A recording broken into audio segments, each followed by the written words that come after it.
Bonjour à toutes et à tous. Bienvenue sur notre série de webinaires animés par le réseau APA depuis 2020. Alors aujourd'hui, le thème du webinaire est la nutrition. Je vais donc vous présenter, on a deux expertes du jour. Donc nous avons Eva Lonkarevich. Bonjour Eva. Bonjour à tous. Oui, je suis diététicienne nutritionniste à la PAMAD et mon rôle, c'est assez divers. En fait, je suis référente du projet Inutrive qui permet la lutte contre la dénutrition au domicile. J'écris à côté de ça des articles de nutrition et aussi je viens au domicile des personnes. Je peux faire des ateliers, je peux faire des visites nutrition. Enfin, voilà. C'est assez vaste. Merci beaucoup Eva. Et je vous présente aussi Sophie Landiard. Bonjour Sophie. Bonjour, bonjour à vous tous. Je m'appelle Sophie Lamiard. Je suis conseillère d'aide et d'accompagnement au sein du réseau de la PAMAD et je vais tous les jours au rendez-vous au domicile des seniors pour faire des évaluations à 360 degrés. Merci beaucoup, Sophie. Je me présente moi-même, donc je suis Akima Keke, conseillère d'aide et d'accompagnement à domicile au sein du réseau, donc comme Sophie, et je serai aussi votre animatrice aujourd'hui pour le webinaire sur la nutrition. Alors, on va tout de suite rentrer dans le vif du sujet. Aujourd'hui, l'objectif du webinaire est de répondre aux questions sur l'alimentation des personnes âgées. Donc, on a pour ce thème donc, deux grandes questions. Déjà, comprendre les risques de la malnutrition ainsi que la prévention, c'est-à-dire comment prévenir la dénutrition.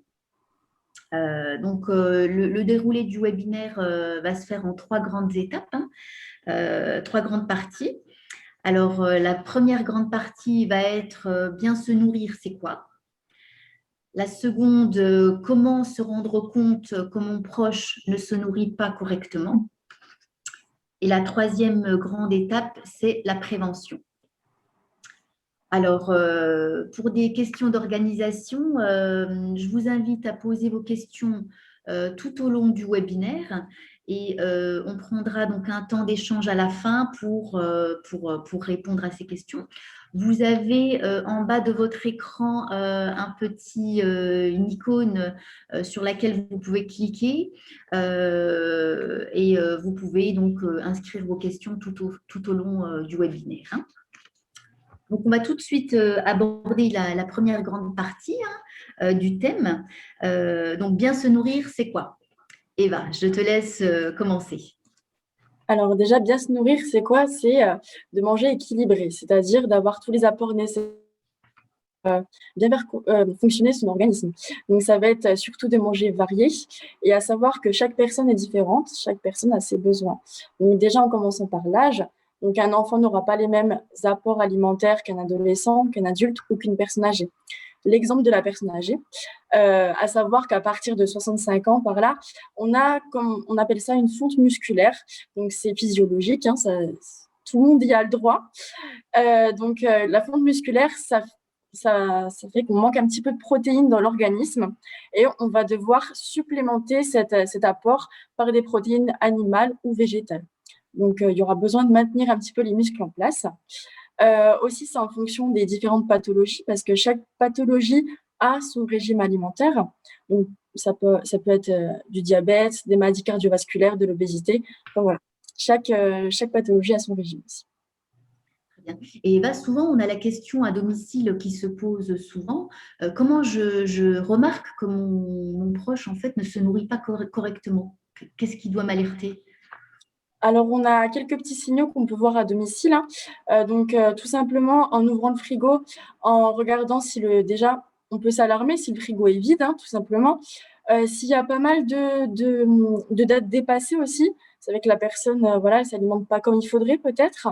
En ouvrant aussi la poubelle, il y a beaucoup de personnes âgées qui ont tendance à jeter beaucoup et donc c'est souvent des aliments, des repas complets. Donc, faut faire attention à ça. Il y a aussi les chutes, hein. Si la personne âgée va beaucoup chuter, c'est qu'elle va peut-être manquer de muscles et donc de protéines et peut-être qu'elle ne s'alimente pas comme il faudrait. C'est une alerte aussi. Dans le moral aussi de la personne, si elle paraît plus anxieuse ou triste tout d'un coup. Ça peut aussi jouer sur les apports, les quantités, tout ça. Et pour finir, il y a aussi le fait qu'elle se néglige un petit peu au niveau des vêtements, de l'hygiène, tout ça. Ça peut être aussi une alarme. D'accord, très bien, merci Eva. Sophie, concrètement, comment on peut répondre à ces problématiques? Eva parle justement de repas équilibrés. Donc, au sein du réseau APA, on propose des menus traiteurs. Donc, on livre à domicile des repas. Ce sont des repas qui sont faits par des diététiciennes et c'est des repas avec des légumes frais et des produits locaux. Et on a différents types de régimes, diabétiques, sans sel et aussi avec différentes textures. Ça peut être la texture du repas peut être mixée. Exemple, la viande peut être mixée ou alors la viande et les légumes en fonction des besoins et des problématiques des seniors. Et quelqu'un, Sophie, qui aurait des restrictions alimentaires, une allergie par exemple? Oui, souvent les enfants me demandent comment ça se passe. Donc là, on peut demander une ordonnance. Donc je demande souvent aux familles une ordonnance, soit du médecin, soit d'une nutritionniste. On reçoit aussi des ordonnances des hôpitaux. Pourquoi? Parce que des fois, il faut enlever certains légumes ou certains produits dans des plats alimentaires. Et donc, nous, on s'adapte à ce niveau-là. D'accord, merci. Et Sophie, on a encore des personnes âgées qui aiment la grande cuisine, qui ont plaisir encore à cuisiner elles-mêmes.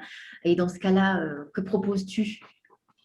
Je pense à une situation où j'ai un couple, l'épouse a une maladie dégénérative. Donc, on avait vu avec le fils que le couple manquait un peu de dynamisme et du coup, on a mis en place une auxiliaire de vie qui vient à domicile. Donc, elle vient toujours de 11h à midi et à 3, donc il y a l'auxiliaire de vie, il y a le couple, ils cuisinent. Donc, c'est vraiment super. On voit l'auxiliaire de vie, éplucher les carottes. J'avais vu l'époux, il préparait la sauce vinaigrette. Du coup, il y a vraiment une stimulation et puis il y a du plaisir. Et surtout, on sait que par après, le couple va être autonome, surtout le soir. Et du coup, ça crée un dynamisme et une synergie. Et du coup, le couple a envie de cuisiner, de s'alimenter et ça crée du lien. Super. Mais pour cuisiner, clairement, Sophie, il faut quand même un frigo plein. C'est vrai, dans ma carrière, j'ai eu une situation qui m'a assez interpellée. J'ai eu un senior qui faisait des courses tous les 15 jours et il achetait uniquement des boîtes de conserve et des steaks surgelés. Du coup, quand j'ai vu le frigo, j'ai été assez interpellée, vide. Et du coup, le soir, il se faisait une soupe en boîte de conserve. À midi, c'était juste son steak haché. Le soir, c'était ou des haricots ou des petits pois. Du coup, moi, ce que je lui ai proposé, c'est de faire de l'aide aux courses. Donc, du coup, là, on fait venir une auxiliaire de vie toutes les semaines. Donc, elle fait de l'aide aux courses. J'ai contacté aussi une assistante sociale pour aider ce monsieur puisqu'il n'avait pas d'enfant. Et il faut savoir qu'il existe des aides financières. Donc, le rôle du conseiller d'aide et d'accompagnement vient au domicile et guide aussi les familles par rapport à toutes les aides financières qui existent, caisse de retraite, conseil départemental, je ne vais pas tout énumérer. Et c'est vrai que du coup, ce monsieur s'est retrouvé avec des légumes frais dans son frigo, stimulé aussi par une salariée, il sort toutes les semaines faire des courses. Et nous, on le suit. Donc, ce monsieur souhaitait que 3 passages par semaine d'auxiliaire de vie. Donc, on a par exemple le lundi, mercredi et vendredi une auxiliaire de vie qui vient juste 30 minutes le stimuler à sortir des fois des aliments, du frigo. Des fois, le senior n'est pas encore déshabillé. Donc, ça stimule pour qu'il mange vraiment à midi. Voilà. Et après, je pense à une situation alors récurrente et surtout en termes de dénutrition, et Eva le dit, c'est tout ce qui est les chutes à domicile. Je pense à une situation au départ, donc j'étais contactée pour mettre de la téléassistance, c'est-à-dire un bracelet où lorsqu'un senior tombe, il peut tout de suite envoyer une alerte. Et j'ai découvert lors du rendez-vous que derrière se cachait une senior qui est diabétique. Et la fille, en rendez-vous, était un peu énervée contre la maman par rapport au fait qu'elle s'alimentait mal. Et du coup, j'ai proposé à la fille je lui ai dit, comme nous, on a des salariés qui peuvent faire des courses, on a des salariés et des auxiliaires de vie qui peuvent aider la maman à venir à midi. Et on peut faire du portage de repas avec des repas diabétiques. Et du coup, la fille était enchantée. Et on a mis en place de l'aide aux courses pour cette senior. On livre 3 repas par semaine de repas diabétiques, mis de la téléassistance, ça c'est très important. Et avec Eva, on avait vu que cette dame avait pris 1 kilo déjà au bout de 15 jours. Donc la nutrition et la dénutrition, c'est vraiment très important, et de donner du goût et du plaisir aux seniors pour manger. Et quand il y a la présence de quelqu'un, ça stimule vraiment. C'est très encourageant hein, de ce type de résultat quand on voit qu'une personne va beaucoup mieux grâce à tout ce que vous mettez en œuvre. Alors, un vrai sujet d'actualité aujourd'hui, l'ouverture des restaurants, des terrasses, on retrouve le plaisir encore un petit peu plus de la table. Alors, Sophie, parce que nos personnes âgées, bien évidemment, elles veulent aussi sortir hein, et profiter de tout cela. Qu'est-ce que tu peux nous proposer? C'est juste, au sein du réseau APA, on a des résidences. Donc, les seniors peuvent venir à midi. Donc, sur place, c'est vraiment des cuisiniers qui cuisinent avec des produits frais. Et on est vraiment au restaurant. Et du coup, on peut accueillir des seniors de l'extérieur. Ils peuvent être accompagnés, leurs enfants, petits-enfants. Ils peuvent choisir la fréquence de leur venue aux résidences pour manger. Et c'est que le lien social, la convivialité, c'est très important puisque ça donne le goût, l'envie de manger. Et donc, on a aussi sur notre site internet hebdomadairement tous les menus qui sont affichés. Donc, les seniors peuvent appeler, voilà, je veux venir jeudi pour manger avec mon fils. Et puis, on l'inscrit et ça stimule le senior à sortir de chez lui et à avoir un autre cadre et rencontrer du monde. Voilà, et bien manger. Merci beaucoup, Sophie, pour ces exemples concrets. Alors, souvent on dit, on va aborder le thème hein, avec une grande expression qu'on utilise souvent, il vaut mieux prévenir que guérir. Donc, au niveau de la nutrition, de l'alimentation, Eva, ça veut dire quoi cette expression? Alors, en termes de prévention, justement, au sein du réseau APA, on a mis en place un qui s'appelle Inutriv. Et donc, ça consiste à ce que les professionnels de terrain, donc que ce soit des aides à domicile, des aides-soignantes, ou bien certains accueils de jour ou certaines résidences autonomie, donc tous les mois, il y aura une pesée qui sera faite donc avec le professionnel de terrain dont la personne âgée a l'habitude de voir. Hein. Donc, il y aura une pesée qui sera faite tous les mois avec des petites questions sur l'alimentation. Et donc, voilà, tous les mois, je vais voir du coup ces différentes mesures qui seront faites hein, par les professionnels. Et ça me montre s'il y a certaines personnes qui auraient besoin d'un suivi un petit peu plus poussé. Donc, suite à ça, par exemple, une personne âgée qui va perdre du poids, je peux me rendre au domicile de la personne, faire un diagnostic nutritionnel et s'il faut faire un rééquilibrage ou donner des conseils. Ça peut être aussi, je peux être en lien avec le médecin traitant, les responsables. On peut aussi instaurer du partage de repas. Enfin, c'est assez complémentaire. Hein. Mais voilà, on essaie de trouver toutes les solutions possibles pour que la personne puisse être mieux dans sa peau et surtout éviter les hospitalisations et rester au domicile le plus longtemps possible. Après aussi, je peux donner des conseils assez vastes. Hein. Ça peut être aussi sur les troubles du transit, sur le diabète, il n'y a pas que la dénutrition. Mais voilà, c'est de la prévention parce que justement, on regarde vraiment tous les mois si la personne va bien au niveau de l'alimentation. Voilà. C'est vraiment un suivi personnalisé et complet, hein, ce que je comprends, Eva. Oui, c'est ça. D'accord. Et tout le monde peut participer à ce programme ou comment ça se passe? Alors justement, il faut déjà au niveau de l'âge, il faut être âgé à partir de 70 ans. Il faut être au sein du réseau APA. Et du coup, l'adhésion à ce dispositif, ça consiste juste en une signature d'un formulaire, donc c'est au bon vouloir des personnes. Et ce programme est gratuit aussi pendant 1 an, du coup, tous les mois pendant 1 an. Ah, donc ça, c'est très intéressant hein, Voilà. de pouvoir adhérer de façon simple et gratuite. Hein. Donc ça, c'est très intéressant pour nos aînés.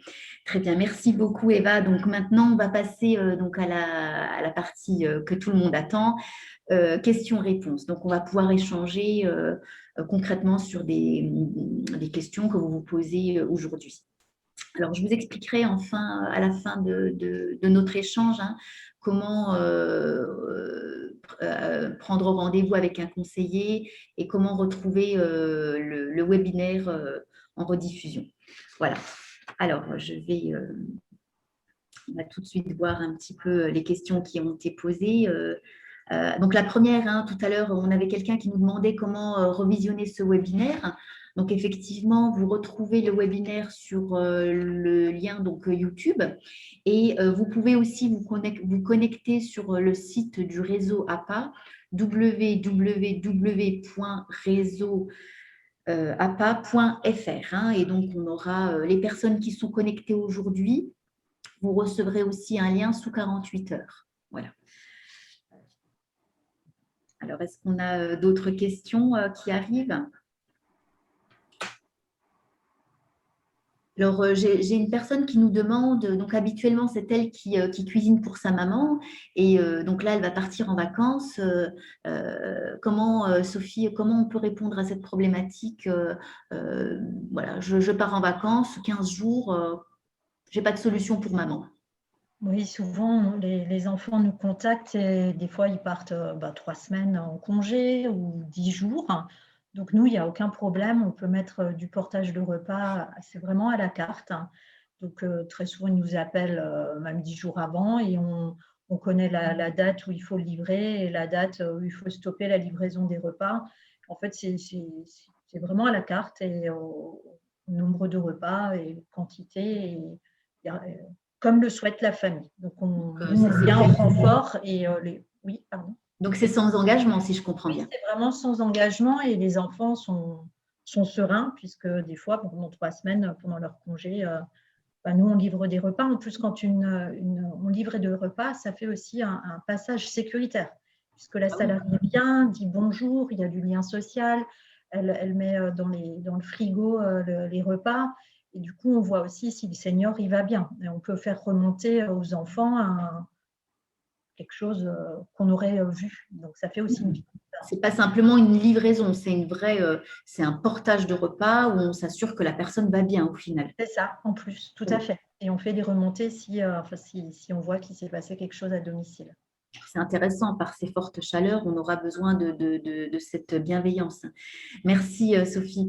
Eva, une question concernant la nutrition. Donc, on nous demande quels sont les signes qui montrent une fonte musculaire. Oui, alors déjà, on a les signes qui ne se voient pas, mais qui sont assez théoriques.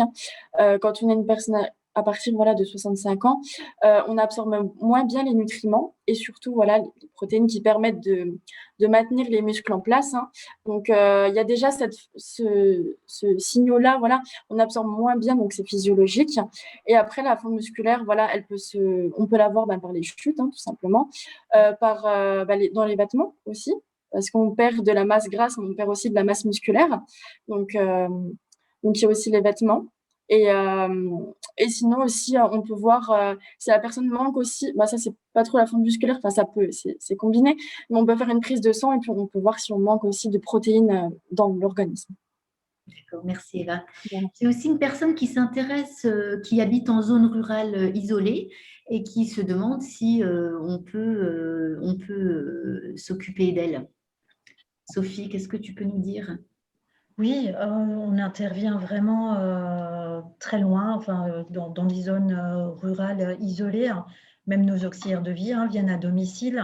On peut venir, donc pareil, on peut livrer soit des repas, soit c'est des auxiliaires de vie qui vont au domicile. Et très souvent, je pense à des situations dans des fonds de vallée, dans des lieux très isolés où j'ai été contactée ou par le senior ou par la mairie ou des signalements de voisins qui me contactent pour intervenir auprès du senior.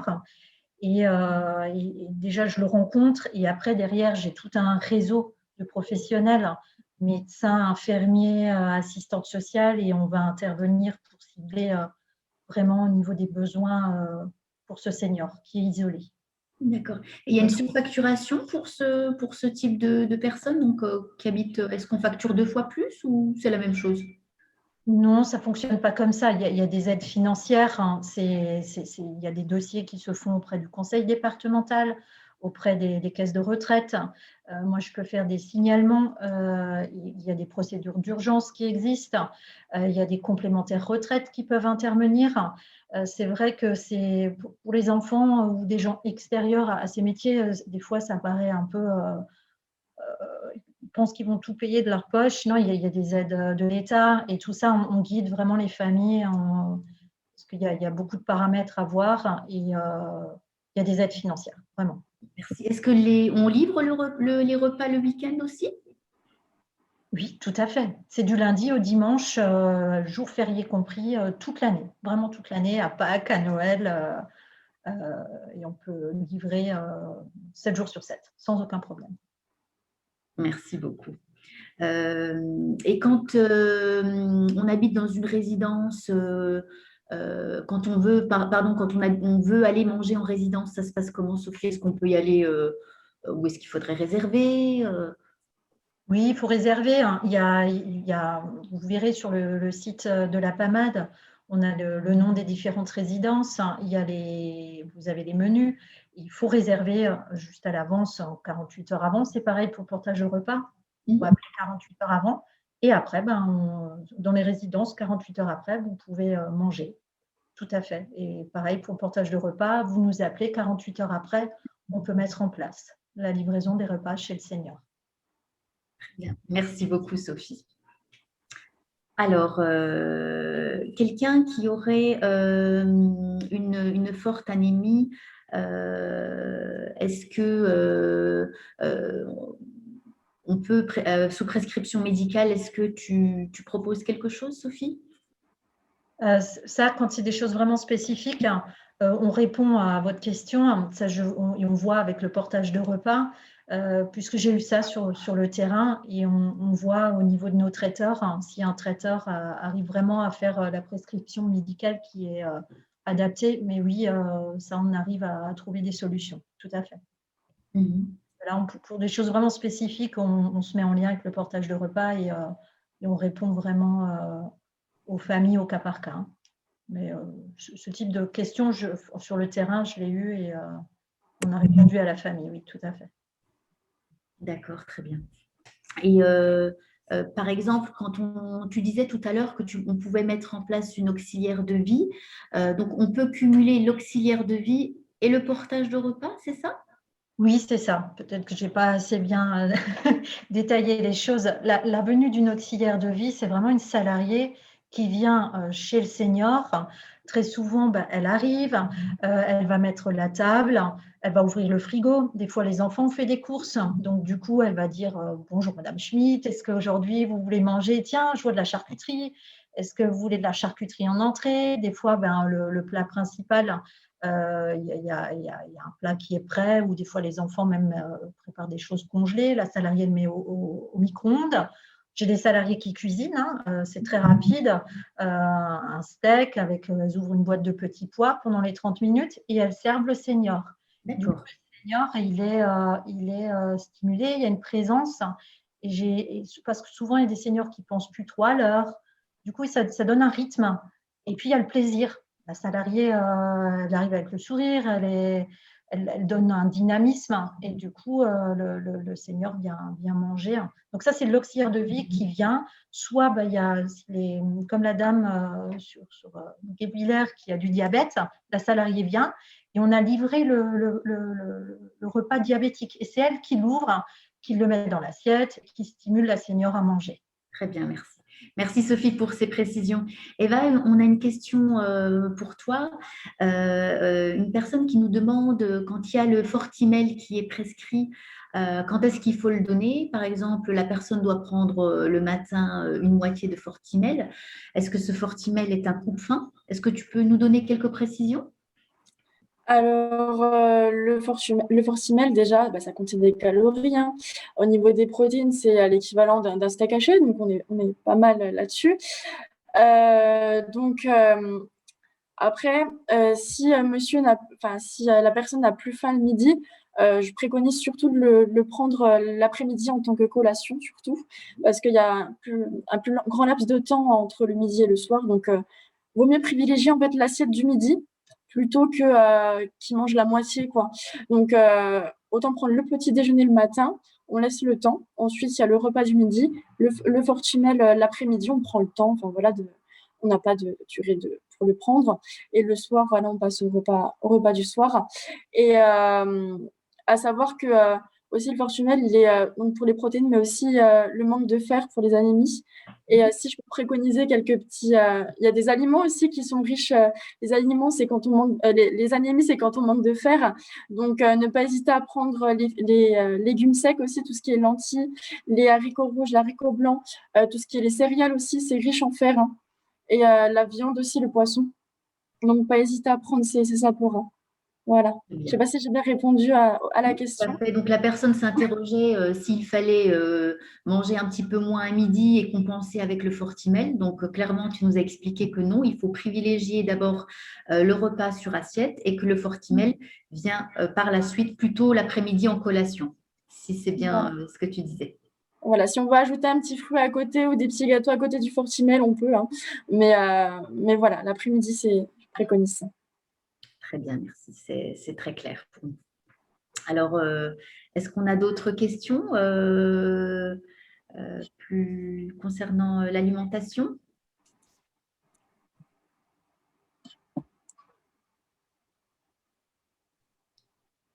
Alors, je crois qu'on a épuré les questions. Si jamais, alors, il faut savoir que si vous avez d'autres questions qui vous reviennent, vous avez la possibilité donc de rencontrer un conseiller d'aide et d'accompagnement à domicile ou tout simplement en appelant notre plateforme téléphonique, vous aurez un conseiller au téléphone et on pourra vous donner plus d'informations si les questions ne vous viennent pas maintenant. Alors, je vois qu'on n'a plus de questions. Alors, je vais voir. Alors, j'ai encore une ou deux questions. Alors, on a une question, une personne qui nous demande, elle a préparé des repas et elle les retrouve quelques jours après dans le frigo de sa maman. Qu'est-ce qu'on peut faire concernant ces repas? C'est assez vaste, hein. Déjà, en premier lieu, la questionner. Pourquoi elle ne mange pas? Est-ce qu'elle n'a pas faim? Est-ce que voilà. Ça peut être la température aussi en ce moment, hein. Quand on a trop chaud, on a peut-être moins faim, donc peut-être lui proposer du froid aussi. Et après, ça peut être les textures, hein. Faut bien regarder si elle a du mal à avaler, si tout va bien à ce niveau-là, au niveau de la dentition aussi. Peut-être pour ça qu'elle mange moins. Puis tout simplement, voilà, la questionner sur ses envies, c'est très important, vraiment. Jouer sur les sauces aussi, qui peut être un bon, c'est plus appétant. Mais voilà. En ce moment, j'entends beaucoup, c'est surtout sur les températures en ce moment. Donc, clairement, les fortes chaleurs diminuent l'appétit des personnes âgées, alors? Je trouve que ça joue énormément. Enfin, j'entends beaucoup des personnes me dire que le soir, elles préfèrent plutôt du froid, enfin, tout en restant équilibré, hein, en ayant une petite salade ou une salade de pâtes avec les féculents, avec tout ça, des tartines avec du fromage bien froid. Enfin, ça peut jouer, ouais. Et au niveau de l'hydratation, alors souvent, on a des personnes, on leur demande, il faut s'hydrater, il faut s'hydrater. Est-ce qu'il faut privilégier les boissons sucrées ou pas? Qu'est-ce que tu peux nous dire là-dessus, Eva? Faut privilégier l'eau, hein. L'eau, c'est nécessaire pour la fonction des organes, pour les reins, pour tout ça. Donc, on est aux alentours d'1,5 litre, hein. Pour les personnes âgées, déjà, on a moins la sensation de soif parce qu'on a moins de récepteurs, hein, au niveau des papilles, de la bouche, tout ça. Donc, on a moins de sensation de soif, hein. Pour les personnes qui ont du mal à boire de l'eau, on propose de l'eau pétillante, fine bulle. On peut proposer de l'eau aromatisée avec un tout petit peu de sirop. Aussi, le thé glacé, ça peut faire du bien aussi. Mais les boissons sucrées vont plutôt donner envie de boire, enfin, vont plutôt déshydrater plutôt que d'hydrater. Donc, on évite le sucre. Et quelle quantité d'eau il faut boire parce qu'on sait que les personnes âgées, on les oblige un petit peu à boire, mais elles n'ont pas envie. Ouais. Faut déjà essayer de boire au moins 1 litre. L'idéal, ça serait 1,5 litre, hein, surtout là, cet été, l'été qui arrive. donc 1,5 litre. Et des fois, quand on ne pense pas forcément à boire, c'est bien d'avoir sa petite gourde, une petite bouteille d'eau devant soi, en fait. Moi, c'est ce qui me permet de boire, personnellement. Donc, ouais. Surtout de jouer sur thé glacé, sirop, ça peut aider aussi. Merci beaucoup, Eva. Alors, notre plateforme téléphonique ouvre à partir de 12h45, hein, donc vous pouvez appeler dès que vous le souhaitez pour avoir donc un rendez-vous avec un conseiller d'aide et d'accompagnement à domicile. Donc, il ne faut pas hésiter, le conseiller se déplace à domicile. Si vous n'avez pas le temps de recevoir le conseiller, on peut faire aussi un rendez-vous téléphonique. Donc, il ne faut pas hésiter à appeler. J'ai aussi une question concernant une personne qui aurait des troubles cognitifs. Sophie, quelqu'un qui a des troubles cognitifs? Oui, qu'est-ce que tu souhaites? Je n'ai pas compris la question. Clairement, quelqu'un qui a des troubles cognitifs, qui ne sait plus si on est le matin, le midi ou le soir, elle ne sait plus si elle a mangé, si elle doit manger, Oui. si elle a… comment on rythme sa journée? Alors, il y a souvent, c'est l'avenue d'auxiliaire de vie, hein. Après, je vois aussi beaucoup des enfants qui mettent des montres, des grandes montres. Après, on est dans une société un petit peu connectée. Alors, ça commence tout doucement. J'ai vu une situation sur Roufac. C'est un senior qui est en fauteuil roulant. Donc, il y a des troubles cognitifs. Mais alors, le fils a un ordinateur qu'il a mis sur place, un écran. C'est une tablette qu'il a mis sur le mur. Et en fait, il y a une alerte, comme un petit réveil, il y a une alerte et il y a un verre d'eau.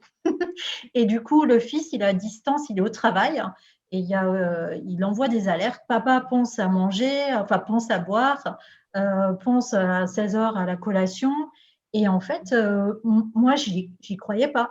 Et en fait, ça marche. Ça fonctionne. Et quelqu'un qui ne sait plus boire, par exemple, avec des troubles cognitifs avancés, qui ne sait plus boire, comment on fait? Ben là, je pense qu'il faut demander à Eva, parce que cette situation sur mon terrain, sincèrement, je ne l'ai pas eu. Je ne l'ai pas eu actuellement. Alors peut-être qu'Eva, elle peut répondre à la question. Quelqu'un qui ne sait plus boire, déjà, il a besoin d'une présence, hein. Donc, je pense des aides à domicile au moins 3 fois par jour ou des aidants qui viennent assez souvent parce que bon, ça quand même, il faut des apports d'eau plusieurs fois dans la journée. Qui ne sait plus boire, après la paille peut beaucoup aider. Le verre avec le bec, comme pour les enfants, ça marche bien aussi. Ça permet de mieux boire aussi. Voilà, mais il faut surtout une présence pour les stimuler. Donc, effectivement, je complète sur ce sujet. Donc, on fait intervenir clairement des aides à domicile à heure fixe plusieurs fois par jour. On peut 3 à 5 fois par jour, évidemment, envoyer une aide à domicile, une auxiliaire de vie qui va stimuler la personne âgée, qui va veiller à ce que la personne âgée boive de l'eau. Et bien sûr, quand Eva, c'est quelqu'un qui ne peut plus boire liquide, est-ce qu'on préconise autre chose? De l'eau gélifiée, par exemple, ça arrive?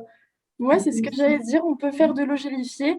Donc, on peut soit le faire maison avec de l'agar-agar ou soit prendre des composants, enfin des produits en pharmacie. Oui, de l'eau gélifiée, ça marche très bien. Ça marche aussi? Ouais. C'est tout aussi efficace que de l'eau en bouteille? Ça hydrate pareil. D'accord. Ouais. Très bien. Eh ben, merci beaucoup. Voilà, écoutez, je pense qu'on est arrivé à bout des questions, à moins que… Alors, je regarde si on a encore quelques questions. Je crois que c'est terminé. Voilà, si je peux ajouter quelque chose sur… Bien sûr, Eva. Pour les rendre plus épaisses aussi, l'été qui arrive, on fait beaucoup de smoothies ou de milkshakes. Ça peut être… c'est un peu plus épais, un peu plus… voilà. Donc, à base de fruits, on peut faire des smoothies, des milkshakes. Oui, ça, c'est pas… complètement. C'est frais. En même temps, on a nos fruits, on a tout ça. Donc, ça peut être aussi une solution. Ça, c'est une bonne alternative. Plein de vitamines, plein de peps pour la personne âgée. Très bonne idée. Merci, Eva. Alors, notre plateforme téléphonique donc, est ouverte. Il ne faut pas hésiter à nous contacter au 03 89 32 78 78. Vous aurez donc un rendez-vous, si vous le souhaitez, avec un conseiller d'aide et d'accompagnement à domicile qui se déplace chez vos parents ou chez vous, si vous le souhaitez, dans un premier temps. ou alors tout simplement par téléphone, on peut échanger, on peut et vous trouvez plein de solutions, des solutions concrètes, des solutions de financement, donc il ne faut pas hésiter à nous contacter.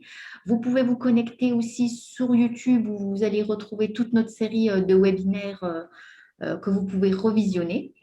Et puis évidemment sur le site www.réseauapa.fr. Voilà. Donc, je tiens encore à remercier tous les participantes, tous les participants du webinaire. Donc, merci de votre collaboration et on vous dit à très vite pour une autre série de webinaires. Merci. Merci. Merci Eva, merci Sophie. À bientôt. Au revoir. Au revoir. Au revoir.